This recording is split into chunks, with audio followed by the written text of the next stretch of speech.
Hi అండి, నమస్తే. Welcome back to my channel. ఎలా ఉన్నారండి అందరూ కూడా? అసలే ఎండాకాలం ఎండలు చూస్తే మండిపోతున్నాయి కదండి బయట. మరి అలాంటప్పుడు మనకి చల్లచల్లగా ఏదైనా తాగాలి, తినాలి అనిపిస్తుంది కదా. అయితే నేను చాలా సింపుల్ పద్ధతిలో ఐస్ క్రీమ్ అయితే చూపిస్తున్నానండి. టేస్ట్ కూడా చాలా బాగుంది, అలాగే చేసుకోవడం కూడా చాలా చాలా ఈజీ అనమాట.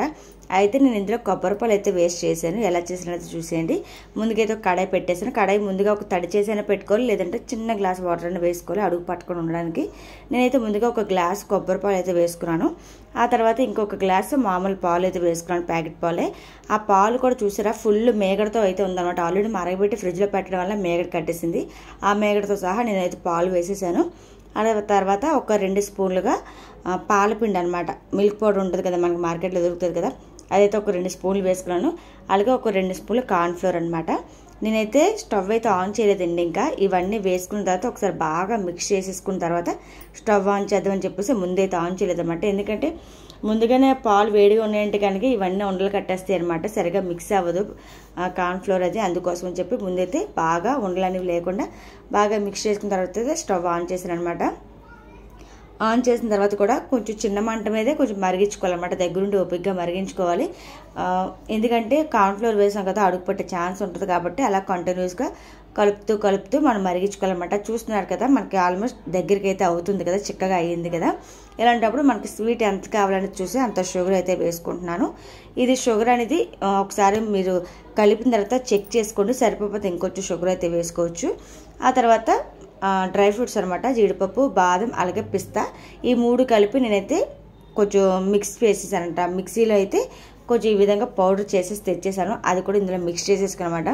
ఇదైతే ఇంత వేయాలని ఏం లేదండి, మన ఇష్టం. తినేవాళ్ళు బట్టి ఎక్కువ కావాలంటే ఎక్కువ, తక్కువ కావాలంటే తక్కువ వేసుకోవచ్చు.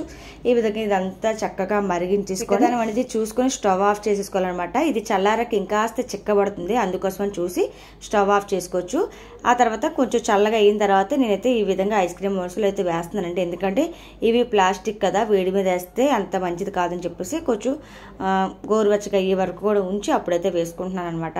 ఈ మౌల్డ్ అయితే నేను మామూలుగా స్మార్ట్ బజార్లో అయితే తీసుకున్నానండి, 90 రూపాయలు అనమాట. చాలా బాగుంది, చాలా స్ట్రాంగ్గా, చాలా క్వాలిటీగా అయితే ఉందన్నమాట.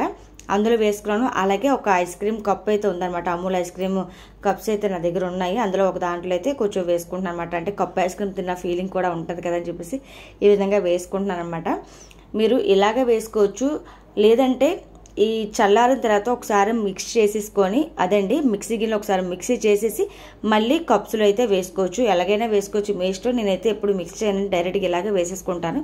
నాకు బాగానే అనిపిస్తుంది. మీకు ఒకవేళ చేసిన తర్వాత అంత బాగా అనిపించకపోతే కనుక వేస్ట్ ఏమీ లేదు, ఒకసారి మిక్స్ చేసేసి అప్పుడైతే వేసుకోండి, చాలా బాగా వస్తుంది అనమాట. ఇప్పుడు దీన్ని అయితే డీప్ ఫ్రిడ్జ్లో పెట్టేసి నేనైతే ఓవర్ నైట్ ఉంచేసానండి. ఓవర్ నైట్ అంతా ఉంచేసి మరుసటి రోజు అయితే తీసాను అనమాట. ఎందుకంటే నేను చేయడమే సాయంత్రం చేశాను కాబట్టి నాకు నైట్ టైం తినడం అంత మంచిది కాదని చెప్పేసి ఓవర్ నైట్ ఉంచేసి మరుసటి రోజు అయితే తీసాను అనమాట.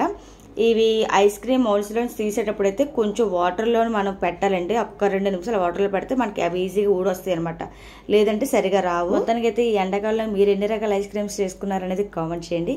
ఈ వీడియో నచ్చితే కనుక ఒక లైక్ చేయడం మర్చిపోతే, అలాగే నా ఛానల్ ఇంకెవరైనా సబ్స్క్రైబ్ చేసుకోకపోతే ప్లీజ్ సబ్స్క్రైబ్ చేసుకోండి. అలాగే గంట సింబల్ అయితే యాక్టివేట్ చేసుకోండి. నేను ఏ వీడియో పెట్టినా మీకు నోటిఫికేషన్ అయితే వస్తుంది అనమాట. Thank you for watching. నమస్తే, బాయ్.